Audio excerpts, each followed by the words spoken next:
बंगाल और तमिलनाडु के मतदाताओं ने वोटिंग के सारे रिकॉर्ड तोड़ दिए हैं। पश्चिम बंगाल में पहले चरण की वोटिंग में 92.72% और तमिलनाडु में 85.14% मतदान दर्ज किया गया है। यह आजादी के बाद अब तक का सबसे ज्यादा वोटिंग प्रतिशत है। मुख्य चुनाव आयुक्त ने इसे रिकॉर्ड तोड़ मतदान के लिए मतदाताओं का आभार जताया है। दोनों राज्यों में भारी संख्या में लोगों ने लोकतंत्र के इस पर्व में बढ़ चढ़कर हिस्सा लिया है।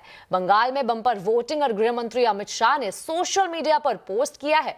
उन्होंने लिखा है कि यह बंगाल में सुशासन के नए युग की आहट है।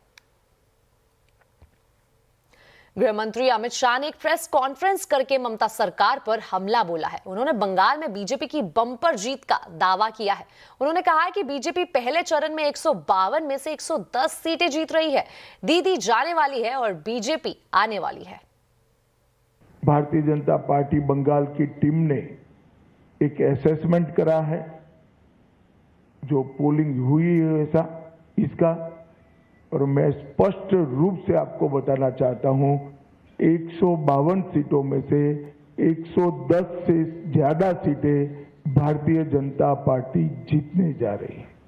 इसका मतलब है कि दूसरे चुनाव चरण को मिलाकर हम प्रचंड बहुमत के साथ बंगाल में शुद्ध रूप से भारतीय जनता पार्टी की सरकार बनाने वाले हैं।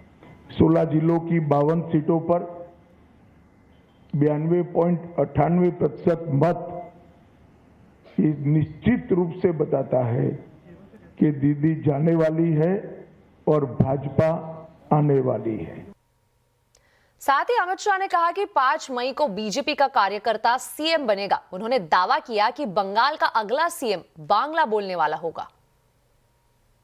मित्रों, एक बंगाल की मुख्यमंत्री जी अफवाह फैला रही हैं कि बंगाल में अगर भाजपा का शासन आया तो बाहरी लोग शासन करेंगे।